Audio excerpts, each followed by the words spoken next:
네, 안녕하세요. 재해동포문학과 정체성을 강의할 이혜영입니다.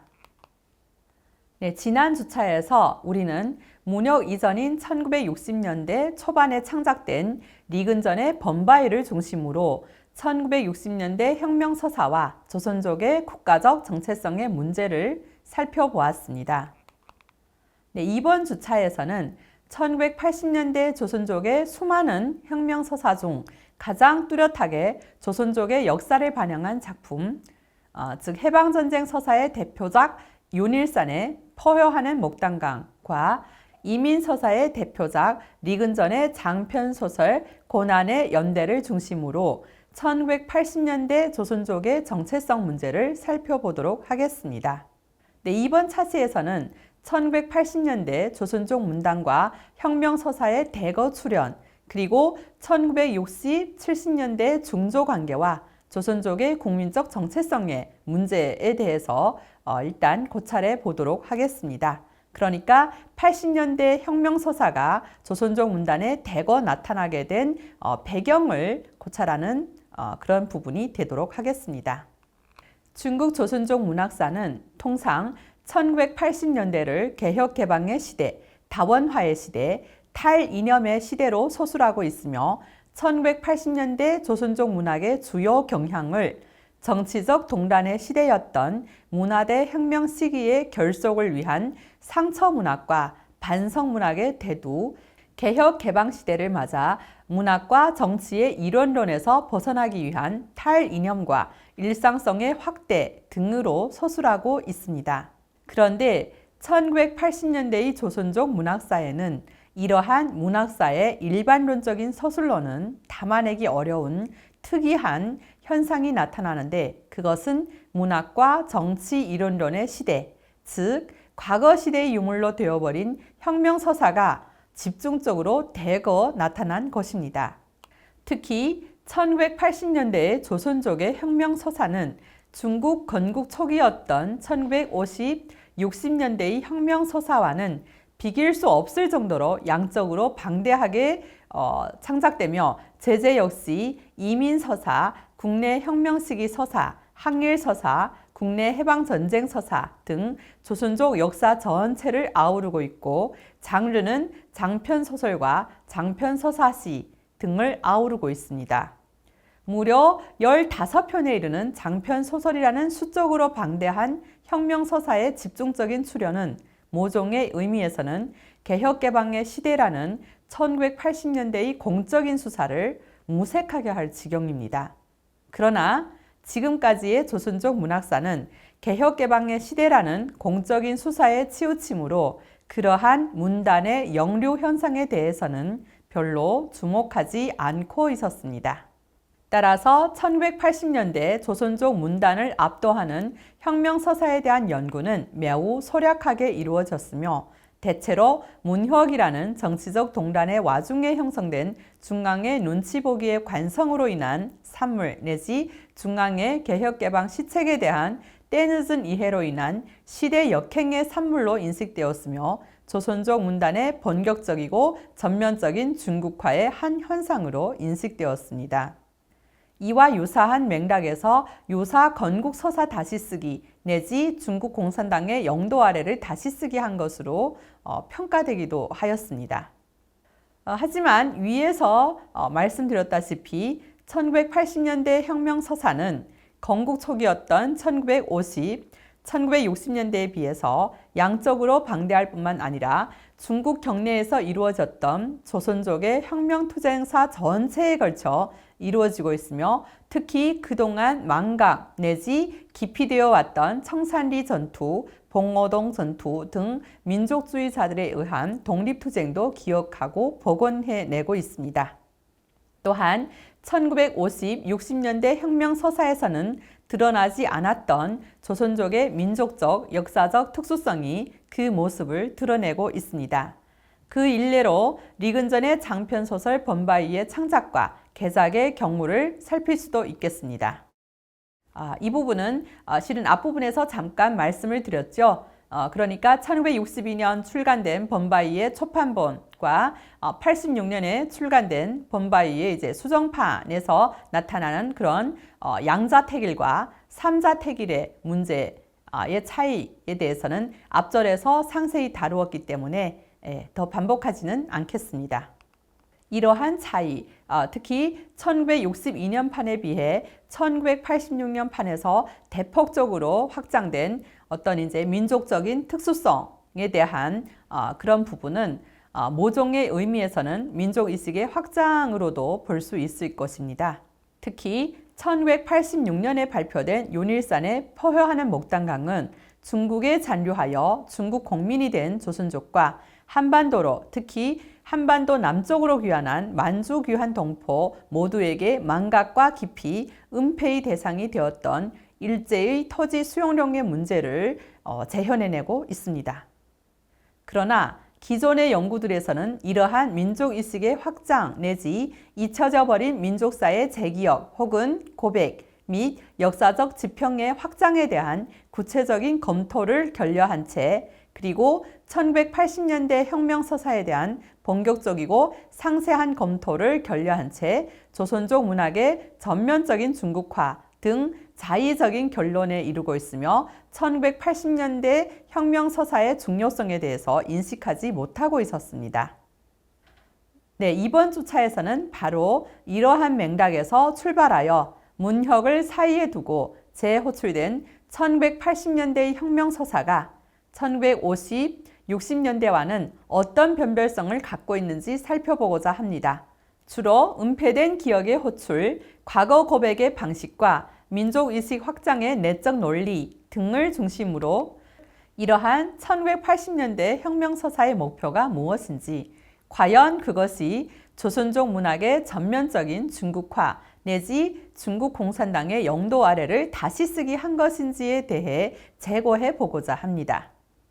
나아가 1980년대의 조선족 문단에 왜서 혁명서사가 집중적으로 나타났는지, 왜서 그러한 문단의 영류 현상이 나타났는지에 대해서도 살펴보고자 합니다. 네, 이를 위해 우선 1980년대 조선족 사회 역사 발전의 특수성을 결정한 1960, 70년대 중조 관계와 조선족의 국민적 정체성의 위기에 대해서 살펴볼 필요가 있습니다. 1960, 70년대에 중국 전역을 휩쓴 문화대 혁명의 광기는 중국의 외교 정책에도 심대한 영향을 끼쳤는데 문화대 혁명 시기 중국의 외교는 특수하면서도 비정상적인 대외 활동이었다고 볼 수가 있겠습니다. 중국은 문화대 혁명 초기 중소 분쟁과 반제국주의, 반수종주의 색채가 더욱 농후해지면서 미소와 동맹 및 밀접한 국가에게 미제국주의의 주구, 패거리, 후르시 처부의 주구, 패거리 등으로 노골적으로 비난하였으며 이러한 혁명 외교 노선으로 하여 1966년부터 1967년에 중국과 외교 관계에 있던 48개 국 중 30개 국가와 외교적 분쟁이 발생하였습니다. 1967년부터 본격적으로 홍위병의 중국 외교부 및 외국 공관에 대한 공격도 이루어져서 중국이 사회주의 정당의 혁명 노선을 전수하려고 하면서 사회주의권에서도 국제적으로 고립되었습니다. 1964년 10월 14일 후르시 처부의 실각과 함께 들어선 새로운 소련 지도부에 대한 평가에서부터 균열을 보이기 시작한 북중 갈등, 그러니까 북한과 중국이죠. 북중 갈등은 1967년 홍위병의 김일성 공격으로부터 본격화되었으며 이는 당시 중국 혁명 과정에서 다른 국가들과 갈등을 빚는 일반적인 패턴으로 되었습니다. 그러나 북중 갈등은 중국과 동유럽의 다른 나라들과의 갈등에 비해서 중국 지도자들에게는 매우 중요한 핵심 문제로 떠올랐으며 중국 인민들에게는 감정적 차원과 직결되는 체험적 수준의 것이었습니다. 그것은 전통적으로 중국과 북한은 두만강, 압록강을 사이에 두고 국경을 인접하고 있으며 양국의 지도층은 항일전쟁 중 공동의 항일투쟁과 혁명 경험으로 인해서 동지적 유대감을 갖고 있었고 이러한 우위는 일제 패망 이후 국共내전 시기 동북 전역에서도 이어졌습니다. 사회주의권 국가로서 북한과 중국과의 동맹 관계가 혈맹의 관계로 한층 강화된 결정적 계기는 항미원조 보가위국이라는 슬로건으로 진행된 중국의 한국전쟁의 지원군 파병이었습니다. 네, 중국의 참전과 지원군 파병으로 북한은 미군의 인천 상륙 작전에 의한 패퇴의 국면에서 벗어날 수 있었으며 전쟁의 위기에서 간신히 벗어날 수 있었습니다.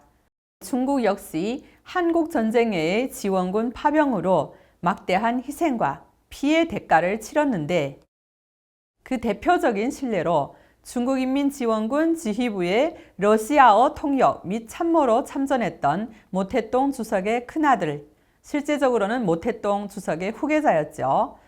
그 큰아들 모한영의 희생과 근 17만 명에 달하는 전사자를 포함한 36만 명에 달하는 인력 손실을 들 수가 있겠습니다. 당시 중국은 장기간의 대일전쟁, 그러니까 항일전쟁이죠. 항일전쟁과 내전을 거쳐서 세종국을 건립한 지 1년도 채 안 된 상황이었기 때문에 경제가 피폐해 있었고 군인들과 인민들 사이에 염전 사상이 만연해 있었으며 중국 지도부 역시 참전 여부를 놓고 심각하게 이견 상의를 보이다가 모태동과 조을래 등에 의해 최종 출병론이 확정되었습니다.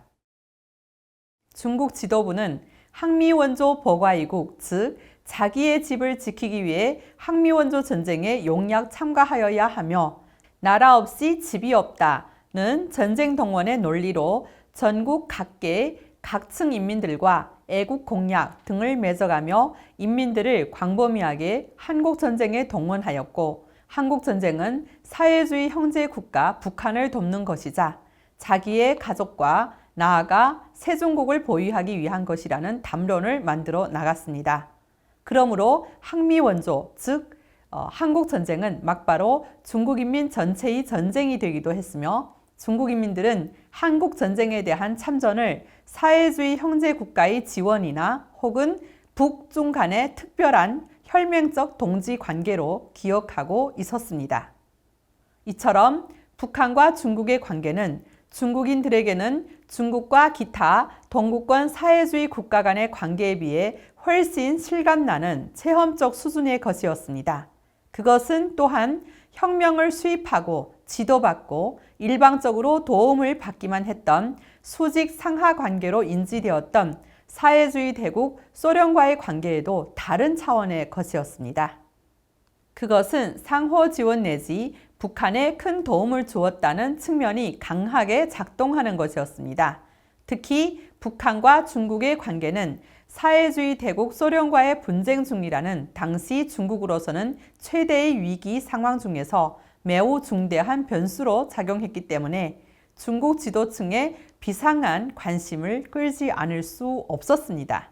실제로 북한은 50년대 말부터 갈등을 보이기 시작한 중소 분쟁 초기에는 소련을 비난하고 중국을 적극 지지했으며 거의 매년 김일성을 비롯한 북한 고위층의 중국 방문 및 모태동, 유석이, 조을래 등 중국 최고 지도자들과의 면담이 이루어질 정도로 중국과 그야말로 밀월의 관계를 지속하고 있었습니다.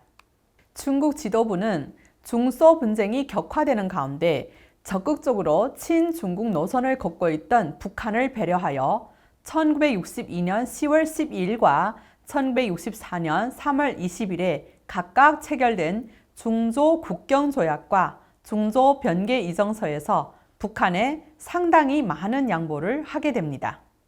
또한 1964년 북한과의 갈등이 조짐을 보이기 시작할 무렵부터 중국은 조을래 총리가 직접 북한 측을 설득하기 위해 노력을 할 정도로 북한과 중국 관계에 관심을 기울이고 있었습니다. 중국의 문혁중, 북중 관계의 악화는 중국 내 조선족에게 직접적이고도 심각한 재난을 가져다 주었습니다. 연변의 문혁에 대해 기록하고 있는 회고록 내지 자서전들로는 조선, 북한 특무 혹은 조국 배반, 매국 역적, 반혁명 폭란 등이 유난히 많이 그리고 반복적으로 등장합니다. 굉장히 무시무시하고 폭력적인 용어들이죠. 모두 다 조선족들에 대해서 지칭한 그런 용어들입니다. 이러한 기록은 문혁이 끝난 뒤 20년이 지난 1998년의 시점에서 창작된 리혜선의 장편소설 빨간 그림자의 다음과 같이 형상화되고 있습니다. 심양궁부에 보내는 급전은 이렇게 합시다. 비서가 급급히 받아 적었다. 지금 연길씨의 정서는 매우 긴장하다. 그들은 하북을 불태우고 하남으로 돌진하고 있는데 양식 창고를 충격하고 기름 창고를 포위했다. 연길씨를 피로 물들이고 도문관을 넘어 고향으로 돌아가려고 한다. 반란을 일으킬 가능성이 확실한데 좌파 조직에 무기가 없어 여러 번 실패했고 지휘할 능력마저 없다. 위의 인용문은 당시 전국을 뒤흔들었던 소위 연변조선족의 조국 배반 사건에 대한 사실적 묘사입니다. 연길씨를 피로 물들이고 도문관을 넘어 고향으로 돌아가려고 한다고 상부에 보고하는 소위 연변조선족의 조국 배반 행위에 대한 보고는 문혁 당시 북중 갈등의 악화 속에서 조선족이 겪고 있는 심각한 국민적 정체성의 위기를 보여주고 있습니다. 네, 또 한편에 이 소설에 나타난 같은 소설에 나타난 인용문입니다. 네, 밖에서 물통 소리가 왈랑절랑 들려왔다. 열린 문으로 한족들이 목을 끼쑥거리며 욕을 했다. 당신들 조선 사람들이 전 연길신의 수도물에 다 독약을 탔다는데 왜 그렇게 양심이 없는 짓을 하는 거요? 당신들이 나라를 배반하고 고향으로 도망치려고 한다던데 정말이요? 당신네 정말 양심이 없어. 중국이 없으면 당신네 어디서 살겠어? 남조선은 자본주의 나라지. 조선도 소문의 수종주의라던데 당신네 어떻게 이 사회주의 나라를 배반한단 말이요? 키워준 게 반리축을 문다더니. 네, 이 인용문은 문혁 당시 연변에서 한족과 조선족 사이의 갈등이 극에 달하고 있음을 잘 보여주고 있는 대목이며 중국인들이 북한과 중국과의 관계 속에서 조선족을 바라보고 있고 조선족에 대해서 강한 배신감을 느끼고 있음을 보여주고 있습니다. 같은 시기 북한 내 화교들 역시 북한 당국으로부터 억압을 당하고 있었습니다. 1963년 8월 조선보통교육성 제17호령 결정에 따라서 중국인 소학교, 중국인 중학교의 교재를 모두 북한 교육성에서 발간한 교재로 통일화했으며 수업도 조선어로 진행하였습니다. 그러니까 원래 한어로 수업을 했는데 이때는 조선어로 통일을 해버린 거예요. 1966년 모든 화교 학교의 교장을 북한 사람이 맡게 되었습니다. 배급을 축소하는 등 화교에 대한 열악한 처우로 농민시장과 암시장에 의존하는 삶을 화교들이 살게 되었다고 합니다. 1966년부터 1968년까지 길림성의 도문, 지반 및 장백 지역을 경유하여 귀국한 화교는 모두 6,285명입니다. 북한과 중국 관계의 악화 속에서 중국의 조선족과 북한의 화교들은 모두 경계에 놓인 존재로서 심각한 국민적 정체성의 위기를 겪고 있었습니다. 그러므로 문혁이 종료되었을 때 조선족에게 가장 절박하게 대두된 문제는 국민적 정체성의 위기를 해소하는 것이었으며 이는 바로 중국 조선족의 과거 정리 작업, 즉 중국 경내의 소수민족으로서의 조선족의 역사 만들기 내지 조선족의 중국 역사에 편입하기와 직결된 것이었습니다. 네, 이러한 정리 작업, 편입 작업은 세중국의 건국 초기에 이미 한 차례 진행되었고 1957년부터 59년 사이에 중국 전역에서 일어난 민족 정풍운동의 와중에 조선족은 건국 후 처음으로 국민적 정체성의 위기를 맞게 되었습니다. 그러므로 조선족 문학사에 나타난 1950년대의 혁명서사, 즉 우리가 앞에서 이미 살펴봤던 김학철의 장편소설 해랑강아 말하라 이죠. 이런 이제 혁명서사가 세중국 건국 초기 조선족의 중국의 국민적 자격을 획득하기 위한 작업의 일환이었다면 민족 정풍 운동 이후 나타난 1960년대 초의 혁명서사, 그러니까 바로 앞에서 살펴봤던 리근전의 범바이가 해당하겠습니다. 이런 혁명서사는 바로 민족 정풍 운동의 와중에 겪게 된 조선족의 국민적 정체성의 위기에 대한 문학적 대응이자 조선족과 한족의 민족적 갈등에 대한 봉합이었던 셈이었습니다. 그러나 이러한 작업의 한계성 내지 취약성, 불완전성은 문혁을 겪으면서 막바로 드러나게 된 것입니다. 문혁은 조선족에게 보다 확실한 과거에 대한 정리와 역사에 대한 응시를 요구하였습니다. 1980년대의 혁명서사는 바로 이러한 문제를 해결해야 했고 그것은 1980년대 혁명서사에 부과된 사명이자 과업이라고 볼 수가 있겠습니다. 이번 차시에서는 1980년대 조선족 문단과 혁명서사의 출현과 1960, 70년대의 중조관계와 조선족의 국민적 정체성의 위기에 대해 살펴보았습니다. 다음 차시에서는 해방전쟁 서사와 조선족의 국민적 정체성에 대해서 살펴보도록 하겠습니다.